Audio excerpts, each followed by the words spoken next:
Math is hard. Math is really hard. All right, so let me just start that again. That's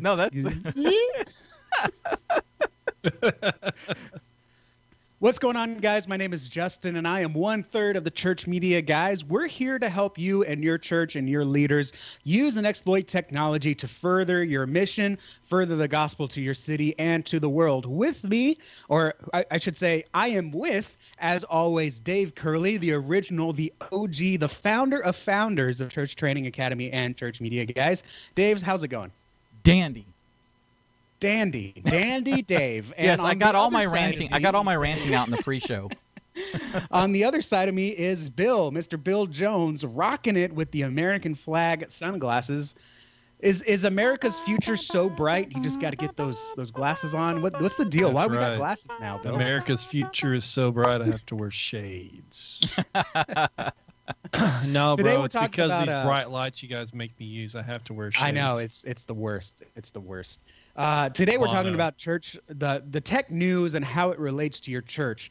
Like I said in the beginning, despite us staying at home and seeming to be real stagnant, the tech industry is continuing to move forward, and that's kind of the great thing about technology is that people can still create while they're in their home, and these big businesses can still create while they're at home and working remote and working with minimal people in the facilities. And so we've got some news that's come out over the summer. We try to do this once a quarter where we kind of compile the biggest news stories of the quarter and just give you some insight on what this means for you, because we have some people that say this is happening and we say that's not that big of a deal, or that's too expensive, or it doesn't do what you think it's going to do. And then we have other news stories that seem to be buried, like no one in the church media space is talking about Apple on ARM and what that means for the church going forward, and especially the smaller churches. So I'm really excited to talk about that. So we've got some topics to talk about today. Like I said, we're talking about TikTok, Apple, Zoom, some new tech gear that's coming out. Question of the day, let us know in the chat wherever you're watching. What piece of tech news are you most excited about? We want to make sure that you guys have the proper stuff on your radar and that you're, paying attention to what's happening so you can get stuff when it's the cheapest, when it's working the best, and when it's the most relevant to help you the most. Yesterday, I sent out an email to our email list, and I got a lot of responses back. Surprisingly, people want to know about TikTok. TikTok, the president and a lot of members of the government want to ban TikTok. Have you guys heard about this? First off, I want to see who is actually saying that they want to ban it, because to my knowledge, the president hasn't come out in a press conference going, "We're going to ban TikTok." I haven't heard that. Ooh, that was pretty good, Dave. Thank you. And I haven't heard him say that. So anytime anybody, and unfortunately, I've become a cynic about this, and rightfully so. See the pre-show. Anytime anybody comes out and goes, the Trump administration wants to ban TikTok, I got to look at where that is coming from, because so many media outlets are just making crap up, literally making crap up. They're saying, the Trump administration the Trump administration wants to kill all puppies. And then they put it out there and everybody yells and screams about it. And then the Trump administration makes a thing. We love puppies. We would never want to kill puppies or ruin people's ability to have puppies in their household. And then somebody gets fired from the New York Times or whatever, for saying it, because they just completely made it up. Yeah, that's a dream world that they would get fired. But no, this comes from a Fox News interview from July 6th. Secretary of State Mike Pompeo speaking on behalf of the president. Sure. So you could say it's coming from the cabinet, but sure, just as the press secretary speaks for the president, I think we can say that this is coming from the president. Basically, it's a concern because this is a large social networking app that is collecting data on Americans on what used to be unprecedented scale. I will get to that in a second. And basically the issue is, and I do kind of have a philosophical problem with this about picking and choosing. The issue is that China is kind of our competition right now, whether you agree with it or not. I believe, especially, and I think a lot of the government believes, especially in the intelligence space, putting on my tinfoil hat, World War III is going to not be fought on the ground. It's going to be fought online. It's going to be fought with information. And the more information the Chinese government has, that's basically the more ground they have to fight us if the world ever comes to that. We Justin, already see that. Why would that be an issue with TikTok? So thank you for getting me back on path. So See, I'm not the only one who goes down rabbit holes. I'm not the only one. I'm just saying, I'm one. reading the articles that Justin's reading. There's a great one on CNET right now, and Justin's going to tell us why it's an issue with TikTok and all this. Right. So it's an issue with TikTok in that it's a bit of a Trojan horse. So again, I'm going to get to how they do this, but basically the government and the American people, as being represented by the government, supposed to be, has no control over what data China gets. Right. It's not like Facebook and Google. Facebook and Google and all these other social media places, they get just as much data as TikTok, but essentially the government can just get it whenever they want. They can request it, they can warrant for it, they can do whatever they want to get this data. They cannot get it from China the same way they would from here. So that's a problem. Also, it's in the wrong hands. What TikTok has become is basically a way for China to get their app on all these phones and basically harvest location data, basically big data, location, likes, even stuff like, we had anything that's coming from your camera when you're filming camera stuff. Facial recognition can be built off the data they're getting, and we could get into some issues with the what do you call it, deep fake stuff. Yep. It can be an issue. And then, of course, they can also track our movements and everything and figure out where people are congregating. This has always been a big issue, especially in the military, because you don't want foreign intelligence to know where your military personnel are. Right. That could be a very dangerous thing. Right. Now, or the where a issue mass that has also come up- congregation of people are. Like Yeah, if you want exactly. to target Christians, look, there's a whole bunch of TikTok users who are sending location data from AT&T Stadium. Because it's because there's a evangelical thing going on. Okay, great. We can do something now with that. Yeah. Yeah, and So, it's already banned. And it is important to note that it is already banned on all military service people's devices. Yeah. They cannot So install the issue, TikTok. on the their device. issue again is we just don't have access to the source code or how much information they're collecting. This was then brought to another level when iOS 14 beta came out. Now, iOS has a new feature where if an app is trying to access your data outside of itself, then it will alert you. And people are getting new alerts saying TikTok's trying to read what's on your clipboard. TikTok's trying to do this stuff. Now, here's Actually, they're not the only one. We're getting that with several different that's apps. what I was getting. So I was getting that. But they are one of them. So it's kind of like, again, we just don't know what kind of data, how it's being housed, and then again, how it's going to be used and exploited. That's kind of a big deal. Now, as far as we're copying your clipboard, we're copying your data, we're copying your... Everyone does that. LinkedIn basically got the same number of dings as TikTok, and LinkedIn's a professional social networking thing. That's kind of where the concern is coming from. So will it be banned? Here's the deal, guys. If it gets banned, they're just going to figure out why. They're probably going to fix it up, wrap it up, and then try to get it back into market, because this is, again, a huge deal. The other huge deal, too, that we also have to consider being a world, obviously we believe here at Church Media Guys, America #1, but we can also take cues from the world. China and India are at extreme... what's the word? Opposites? They're fighting each other. They're at odds fighting with each other. They're at extreme odds. odds with That's each what I other. was looking Sure. for. They're at Right. odds with each other, Right. especially sharing the border they do. Yeah. India, as soon as it got a whiff of what China data collecting they might be doing, India as a whole country banned. I mean, think about that. 1/7 of the world banned from TikTok. Right. That's a big deal. Yeah. The fact that's a that another continent. 320 million could be potentially banned, I mean, is, again, a big deal. So, will it be banned? I don't know. I really don't think so. And if it does get banned, they're just going to reiterate something else, or they're going to make changes, and they're going to continue doing what they're doing. What do you guys think as far as about the banning? We'll talk about alternatives. What might come next? I'm never big on necessarily banning anything. It is interesting that you're raising a whole generation that's seeing TikTok as just a normal thing on their phones. And they're not really worried about security because they're, 10 foot tall and bulletproof because they're under 18 years of age. Yes, and we are an entertainment-based society. Exactly. And At all so costs. my whole main concern is that they're not going to have any security features turned on. They're going to ignore their alerts. And then, let's just say they continue to be a TikTok user and TikTok continues to grow and it's 5 years later.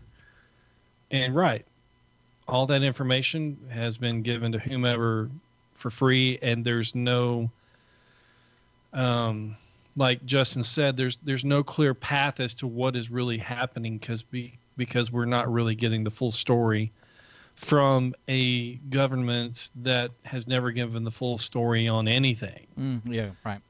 So, I mean, I think you got to keep investigating it. You got to keep having conversations about it. I'm not keen on necessarily banning it, but at the same time, I'm a big proponent on U.S. security. Right. So, I think there's I think when it comes to a lot of the social media stuff, TikTok being the most recent purveyor of this lifestyle, we are conditioning ourselves and we are conditioning our children with the idea that privacy is not important, and that actually extends to one of our absolute core values in our country, which is property is sacred. That my property belongs to me, and I should be able to protect it. And I should be secure, in my home. I should be secure in my car. I should be secure on my land. If I want to dig a well on my land, I dig a well. If I want to raise chickens, I raise chickens. It's my land, my property. I make the rules. So getting everybody used to, I remember Sergey Brin, I think it was, that said that privacy is outdated or something like that. Some statement maybe 10 years ago, 12 years ago. I wish I could remember what the exact statement was, but it was basically saying, look, privacy is a myth, so just get used to it. And I think the larger picture is that we're getting people used to the idea of not having any privacy, and then we're opening them up because they're not vigilant about it. We're opening them up to private attack, which means identity theft and all the horrors that come with identity theft. Something could be really minor, something could be really, really major. And then that goes even further. You brought it up, Justin, the idea of deep faking. That technology is accessible on our phones. It's something fun to play with. It's a joke, okay, to play with it, okay? That is one thing, okay? The problem is that technology has actually been working for a long time. The same misgivings that I have about having a digital copy of my signature, which my digital signature is different than my actual signature. And anytime I go and, I have a JPEG, that of my signature that I can throw onto a PDF or something. There is something unique about that is different than when I start and scribble my signature on a regular piece of paper. So I'll be able to say, that is my digital signature, and I did not apply that to this document. The idea that we can ultimately change something and then the person who has been victimized can't provide any proof because their privacy is not intact, and we've been able to basically forge behavior and attribute it to them. There's this downward spiral that can happen.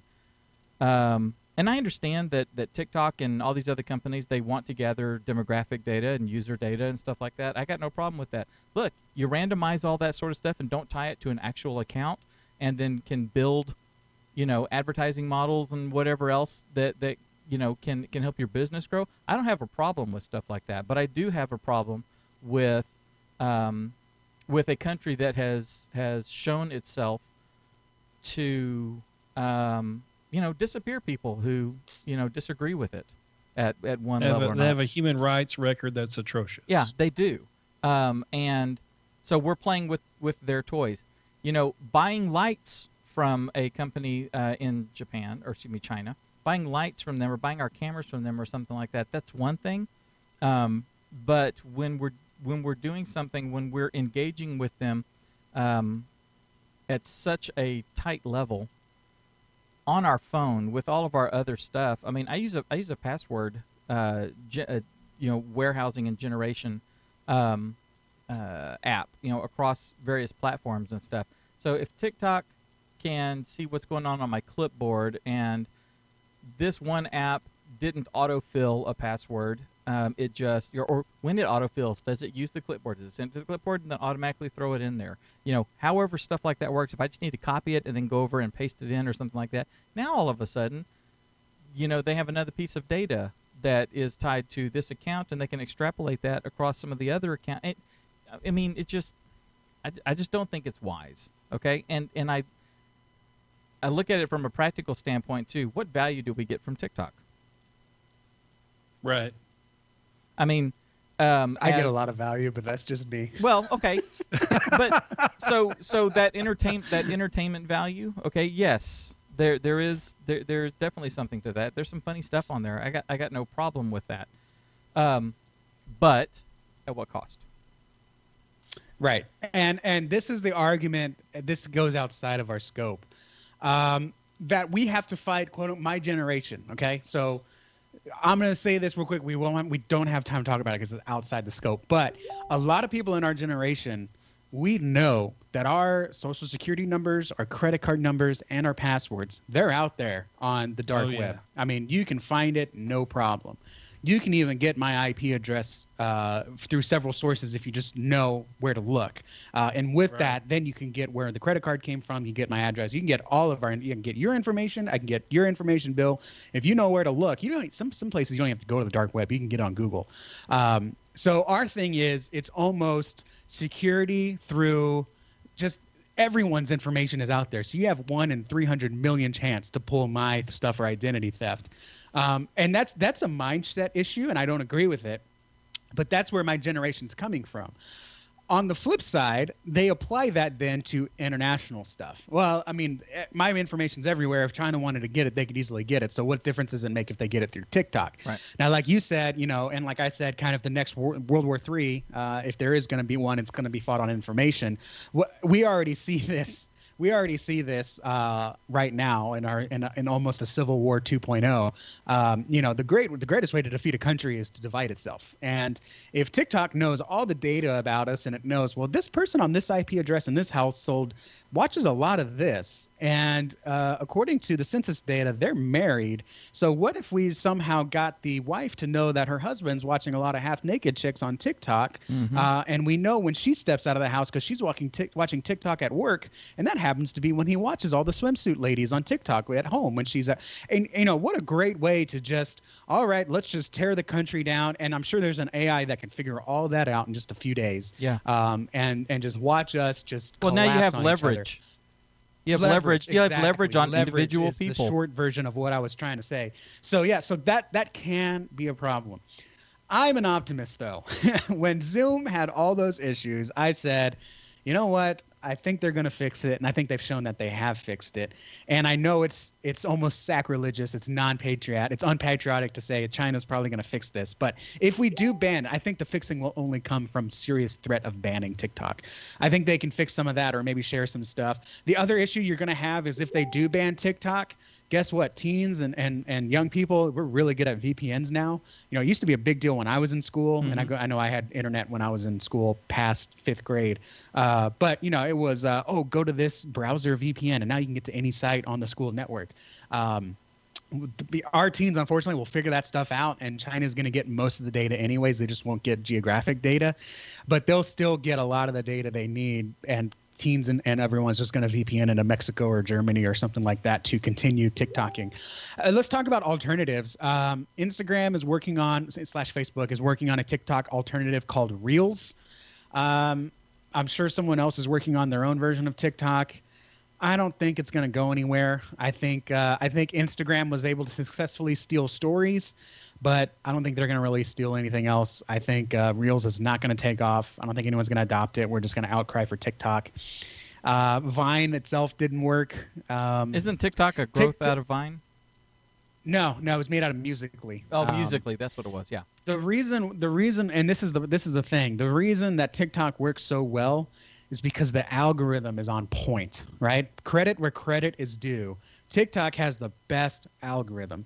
I think when you start up, it's getting some information about you, so it knows, okay, I'm in Houston. It's going to start serving me Houston stuff. It happens to serve me a Houston marching band video, and I like it. So now it knows I like music stuff. So then it's showing me music stuff, and it shows me a trombone video. I play trombone, and I like it. Now it knows that I know trombone stuff. Well, what does all the other trombonists like? Well, they're all nerds. They all like comic book stuff. So it starts showing me comic book stuff. It starts to notice that I like Marvel stuff more than DC. Well, who owns Marvel? Disney. So now it's showing me Disney stuff. And within a matter of a few days, I mean, I have a seriously personalized TikTok that I do not get anywhere else. They've also unlocked discovery. Instagram, you have kind of a discovery tab. Facebook, there really is no discovery beyond a recommendation engine. Kind of the same with YouTube. You have kind of a recommendation engine, but you can't autoplay stuff. And that's the thing, is that TikTok For You page, you'll hear it called the For You page, is all content that you've never seen before by people you don't follow, by people that you don't know. But the algorithm has nailed you down so well. Some days you'll spend more time on the For You page than your own personal followers because it can be that entertaining and educating. And if I just go through my For You page, you'll see stuff on technology. You'll see stuff on conservative news. You'll see stuff on libertarian news. You'll see band stuff. You'll see comic book stuff. Mm-hmm. You'll see Christian stuff. You'll see comedic stuff. All stuff that if anyone else picked up my phone, they would say, this is obviously not for me. Even my best friends would be like, nah, I don't like all this stuff. And if I picked up their phones, it would not look like my For You page. Right. So, YouTube is kind of it's a little bit better than YouTube, but the key is that it's just, it auto plays and everything is so short. You can spend an hour on TikTok without recognizing it because you don't realize you're watching 30 minutes of video. You're just watching 15 seconds, 30 seconds, 1 minute, 30 seconds, 15 seconds, and it adds up. And Instagram and Facebook, I just don't see them having an algorithm that good. They have not unlocked it. Well, okay. That transitions to something else, guys. Well, hang on. Hang on. Let me correct something. YouTube does have autoplay because it will play the next video. It'll play the next recommended video. Yes, and it could be further down that screen. YouTube, I have to click something to play. Right. And if I don't like a video, if I say, no, this isn't for me, I don't click the fast forward button. I go back to another menu or I scroll down to look at the recommended videos, and I still have to click something. Right. The God forbid skip you do any work. Is not this on TikTok. Yeah. I don't like, oh, this looks good. I'm not skipping. I'm going back and I'm looking at a bunch of thumbnails to figure out what to watch. But what Justin is talking about is another part of all this that we've been conversating on for the past several years, and that's technology addiction. Mm-hmm. So Justin just said, I can be on TikTok for 30 minutes and not even realize it. That's not unintentional. Right. That's very It's also not healthy. The fact unless that it's a church media guy show. The fact that his algorithm works so well is all about making you want to be on TikTok more. It's all psychological. Mm-hmm. I mean, there are firms in Silicon Valley that make tons of money, and they probably have worked with China and TikTok to make this even more addictive than it already is. Yeah. Mm-hmm. And TikTok is definitely standing on the shoulders of giants.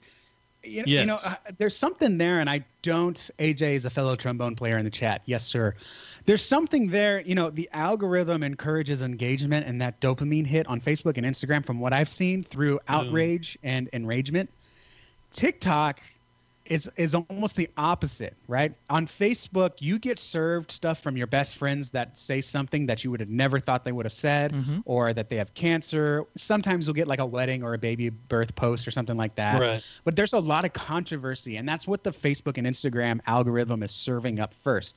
So you get that dopamine hit from controversy. On TikTok, like I said, I get, for example, great example right now, politics. I get a lot of right-leaning politics on my For You page. I don't get any left stuff. I don't get any liberal stuff, even though I would like to see it, because I like to see all sides. I like to read one side and then another side. I'm just a masochist that way, I guess. But I do not get any of that. On TikTok, it's all feel-good dopamine. Right. There's not a lot of enragement. And if it is enragement, it's that one-sided, like, oh yeah, those other people are so stupid, but I don't know who it is, because it's not someone posting it. It's just someone talking about someone else. It's a different kind of dopamine hit. And that's why a lot of people, they watch TikTok, and this is just allegory. They watch TikTok and they come away feeling better. Whereas on Facebook, Instagram, Twitter, we call it doom scrolling, because the more you scroll, the more you engage, the worse you feel about the world. Mm-hmm. But TikTok is, you kind of feel a little bit better about the world because you laughed, you learned, you were encouraged. But again, maybe that's just me. Maybe that's just my TikTok algorithm. No, there's something there's something to that. Facebook has become Facebook has become more doom scrolling because we have allowed it to, because we are engaging. It doesn't matter, and the YouTube algorithm is the same as well in these respects, that it doesn't look at a good engagement versus a bad engagement. Yeah. It doesn't look at a thumbs up or a thumbs down. It doesn't look at a comment that says, "You suck, I hate you," or "This is the best video I've ever seen." What it looks at is up or down was clicked, which means they engaged with it. They interacted with it, and they left a comment. So in doing that, that sends a signal that this is something that this person has engaged in. Let's see if we can find some common attributes from some other things that this person has engaged in, and serve them up something that they're more likely to engage in the future, to extend that viewing session. So over on Facebook, it's the same idea.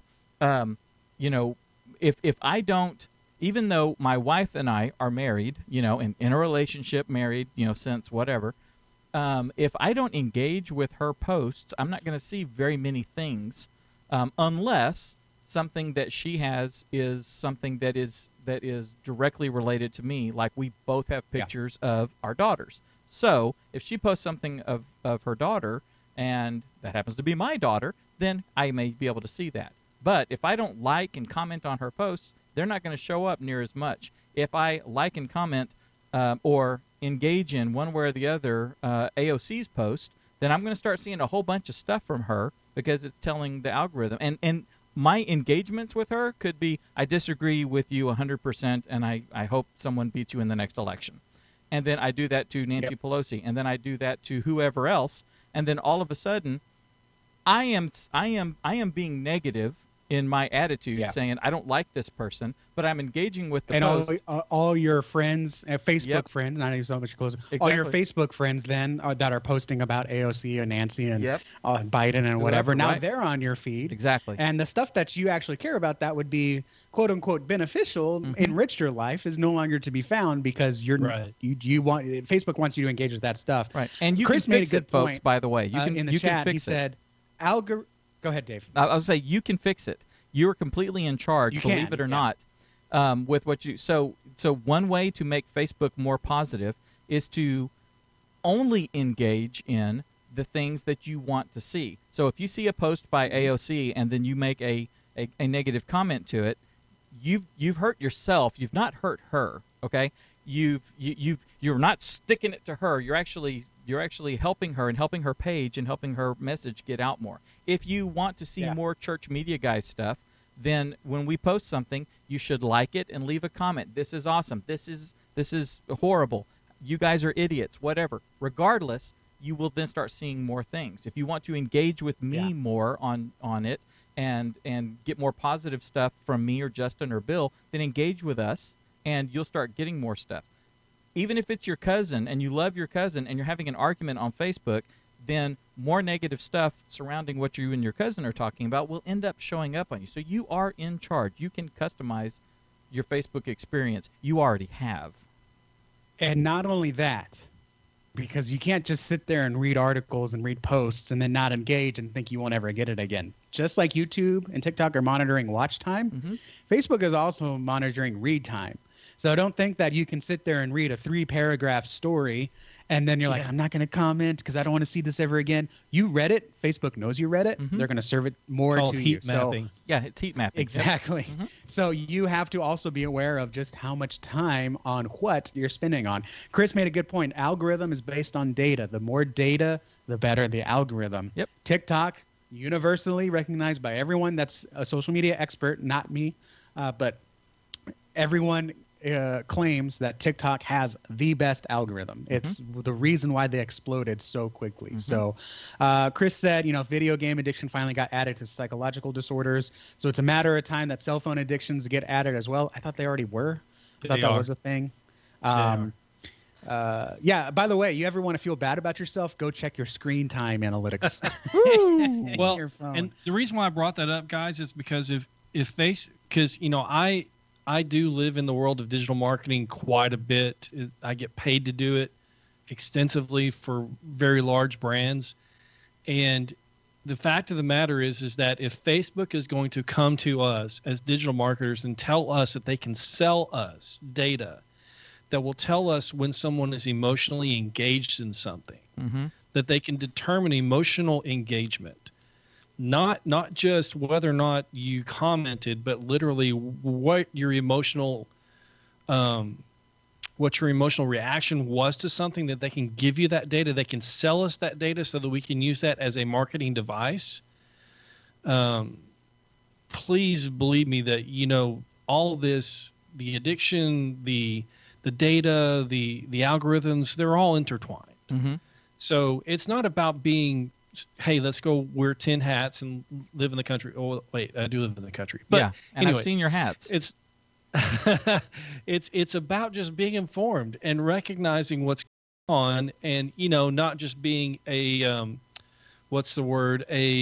unconscious participant in the reality of the scenario that everyone's trying to make money off of. Yeah, don't be a cipher. And knowledge is power. The more knowledge they have on you as a subject in their algorithm, the better chance they have of serving you an ad that you're going to respond to and spend your money on. And so just be knowledgeable, just be aware of what's going on and how all these things interact and impact, because you know what? And you guys might say, well, why are we talking about this on church media, guys? Well, because you know what? All your parishioners are in the same boat. They're all on smartphones. They're all being impacted by this stuff. You're going to have someone that you're going to counsel that has either, one of these things as an addiction. The more you know, the more you can help. Even if you're like, for those of you involved in youth ministry, you should have a very active, updated, almost every week guide on how you can help parents help their teenagers deal with media. And not just, and we're not talking about just social media, but media on TV, media and music, all those sorts of things. How do you use your phone appropriately so that you don't become a statistic? Because I can share with you story after story of child gets phone taken away. Child literally has a mental breakdown and has to be hospitalized because they couldn't handle it. So yeah, all great information. And, yeah, the whole China thing's still kind of spooky, though. Absolutely. Okay, have we beat this horse? We may disagree on this, but again, we haven't really talked a lot about TikTok. But the thing that I have said, and I'll keep saying, as a church, granted, after all we've talked about, the ball's in your court. I think as church leaders, if we want to reach teens of today and reach them most effectively, TikTok is the best social network, because again, it's local. Just the fact that I live in Houston, if I start making TikToks, probably, I'm making up this number, but I know majority, say 60-70% of the people that are going to see my stuff will be in my area because it knows that I'm here. I naturally get Houston, Texas TikTok creators just popping up on my feed because that's where I am. And that has been reported across the country. TikTok serves local stuff. Okay. Right. So, and then you will also, a topical TikTok reads your captions. And if you talk about depression, guess what? It's going to serve videos to other people that are watching stuff about depression. So you can be the guiding light the truth, capital T, to people that are stuck in a depression, and TikTok's going to serve it to them, to the correct audience that needs to see it, not just your church where you might have one or two people that need to hear the message, but also 1 million people around your area or in your state or in your country that need to see that message, because the TikTok algorithm is so good. So I don't know if you need to be creating anything right now. You definitely don't need to be creating if you're not consuming. So I still recommend you need to consume TikTok for a month before you even think about creating stuff. When you do that as well, you'll start, the algorithm will eventually get you on other youth pastors, other speakers. Pastor Locke is on TikTok now, and he's doing a lot of stuff. A lot of people like what he does on Facebook and the YouTube videos he does.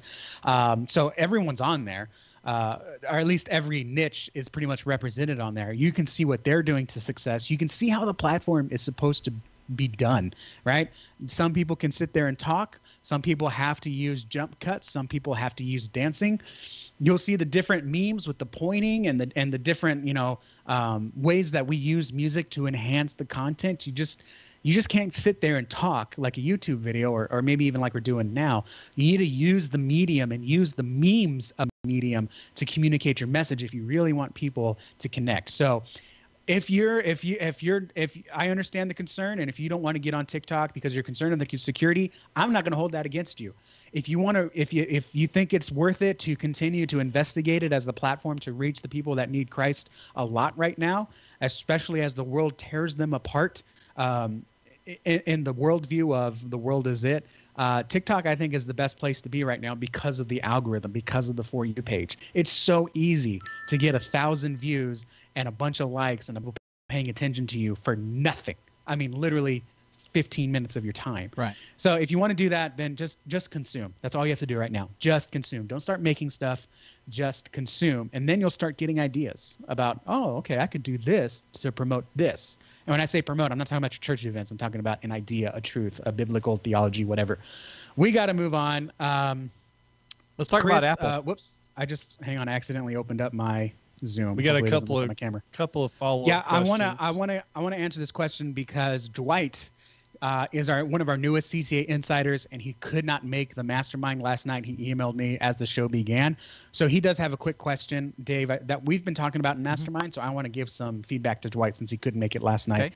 He asked, what are your thoughts on using a DAW, that's a Dante, right? To process live audio and then back in digital audio workstation. So basically using Logic Pro and having, say, like a Dante interface between your digital mixer and, say, a Mac running Logic Pro, and just bringing in all the channels and using that as the source for your live stream. And I think that is fine if you are moded like that. One of the things that's great is that the recording, because you'll want to record that session as well.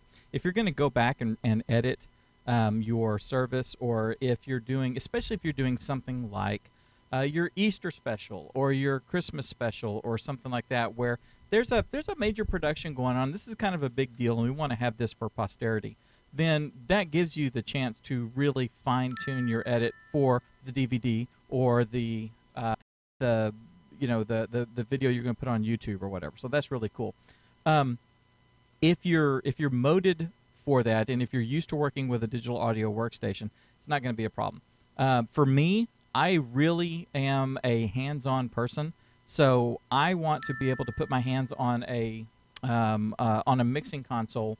I don't even want to use an iPad. I want to have sliders that I can, while I'm doing the live stream, if something is going on, I can sit there and have my fingers on in order to like make these little fine-tune adjustments versus squinting at a screen and looking with my mouse and finding the thing. There are interfaces that'll let you do that. There are USB interfaces that you can control Logic with and all that motorized sliders in the works and stuff. So you can put all that sort of stuff in place. And there's no reason why you can't do it. You're really going to need to have someone who's dedicated to doing that, though, which means you're going to have one more person in the booth, which means you're going to have one more person. Our internet's situating here for whatever reason. If it's really bad, right after this is done, we'll upload the recording, which is always good. So if it's really bad and choppy, we'll upload a corrected version, and you can get all that stuff. Let's talk about Apple and ARM, because I didn't understand how big of a deal that was until about a week or two later, how much that's going to change everything. No, it's going to change things a lot. How, Dave?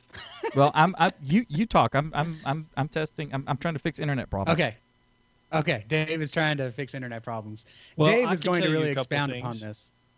But yeah, so Bill, can you explain what ARM is and why Intel to ARM is such a big deal? Well, ARM is Apple making their own chips.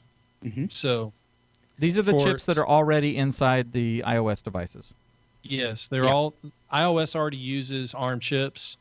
So Apple's basically saying these are that the they're process, going the to CPUs, the processor units. Right. The processor unit, the thing that makes your computer think. It's not your actually come from anywhere, but the processor is inherent to be a better chip, and then it has all sorts of problems. I think this is part of Apple's reason why they're moving away from Intel quality control.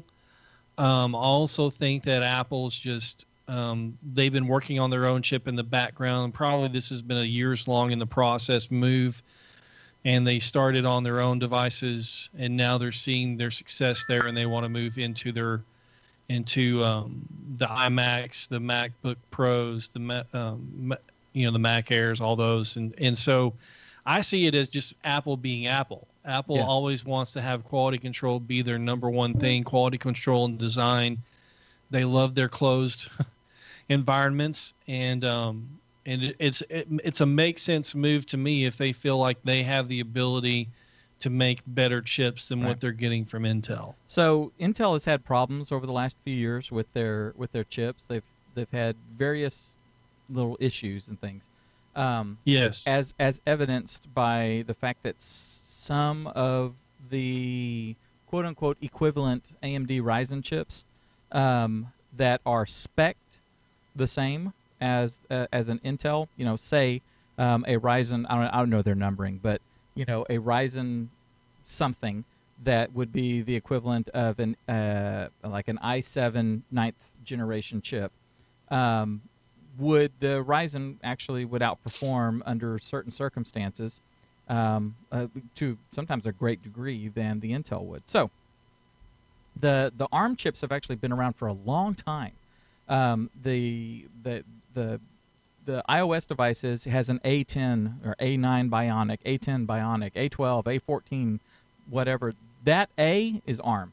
That's the chips that they're putting in these things, and right. Our Chromebooks, a lot of our Chromebooks. If you're using Chromebooks, if you've been using Chromebooks for the past 5-6 years, a lot of those Chromebooks are using ARM chips, and they're very efficient. They're very powerful. That's why your Chromebook, if you don't buy an Intel, if you buy an ARM-based Chromebook,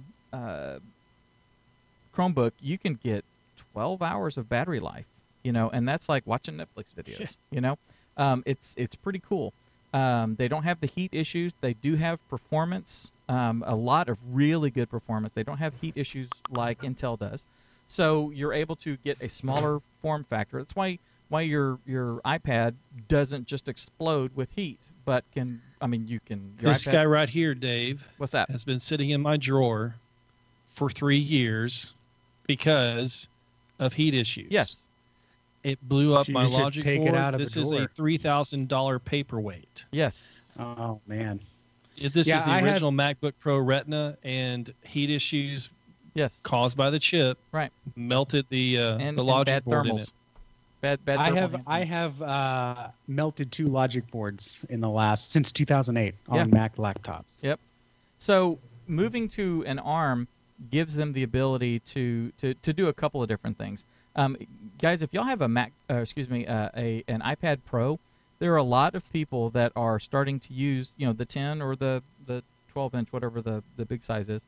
They're starting to use their iPad Pros with, say, like the Logitech keyboard for a sub notebook, a laptop, an Elite book, whatever you want to call it, ultra portable.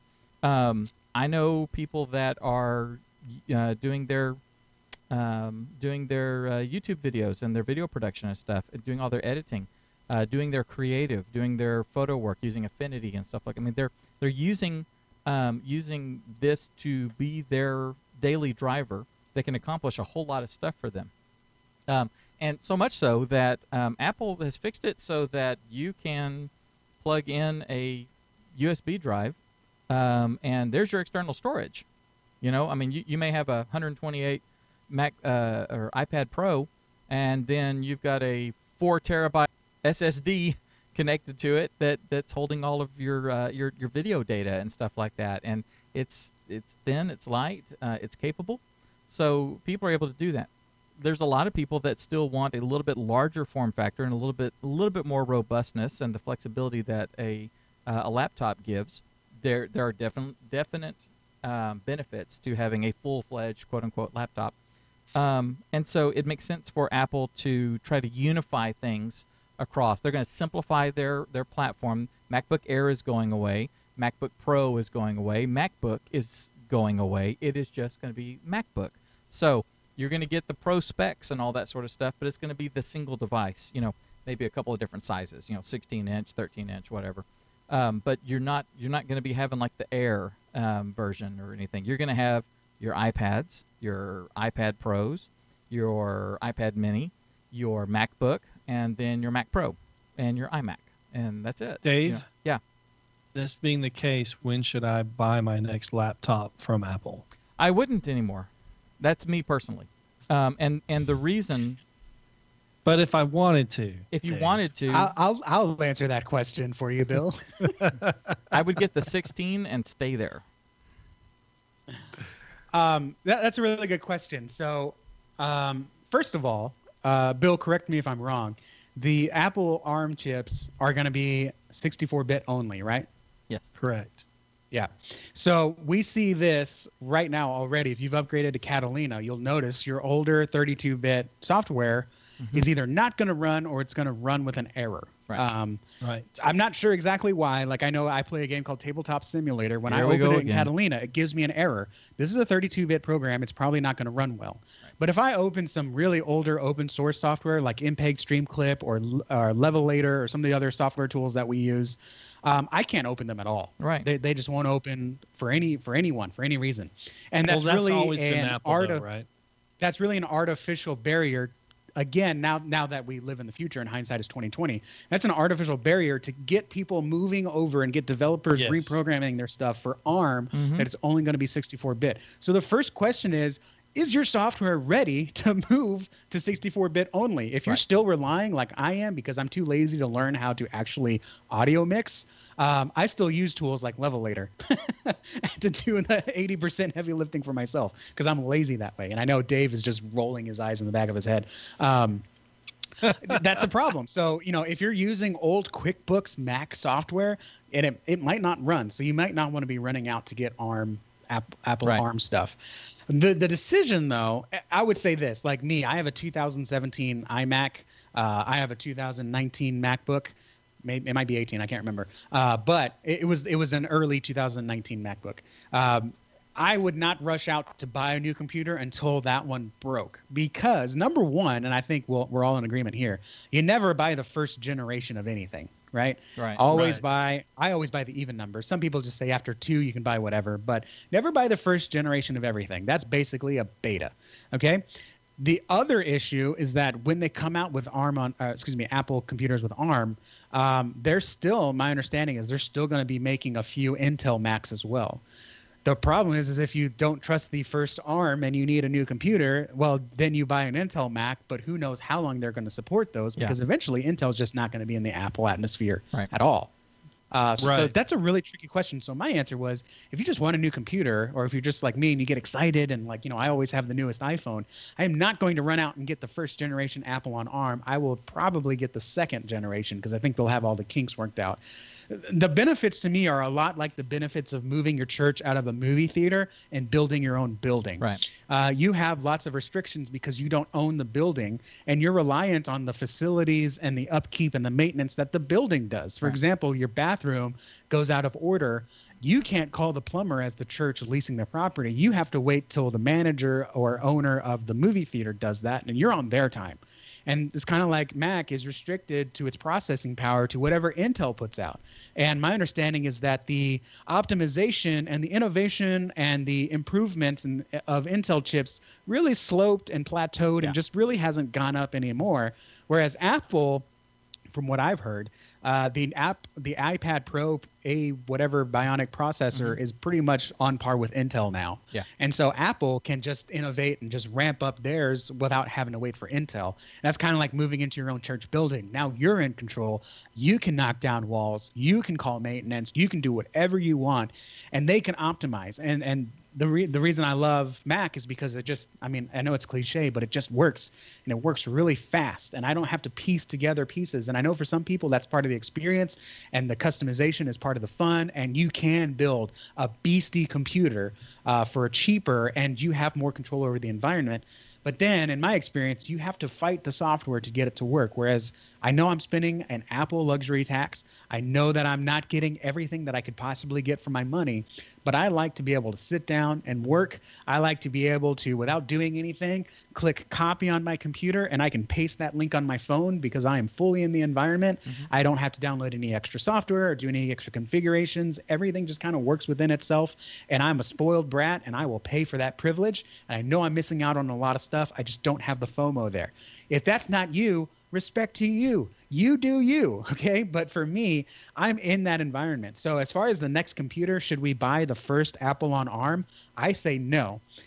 If your computer breaks, then you're going to have to decide, do you want to go with an Intel Mac? That probably won't be supported. So you're normally a Mac, you might get 5 to 7 to 8 years out of it, 10 if you pay really good close attention and take care of it.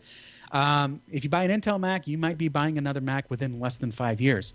If you buy an ARM Mac, you're just going to have to deal with some stuff and keep an eye on firmware updates. And again, you might be ready to buy another Mac in another 5 years. I always remember my youth pastor, or not my youth pastor, but my boss, who was a youth pastor, bought the first iPad with Retina display. And he had nothing but problems with it. I mean, it would overheat. The battery life was terrible. It was awful. The iPad 3 was like that.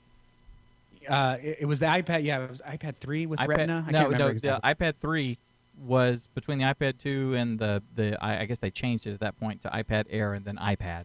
But the iPad 3 was the one that was kind of the Anyways, I remember it was wonky, the first Retina display, and he had nothing but problems with it. Right. And because again, it was the first generation of something with Retina. Yep. So basically, when it comes for me, I look for the right tool to do the right job.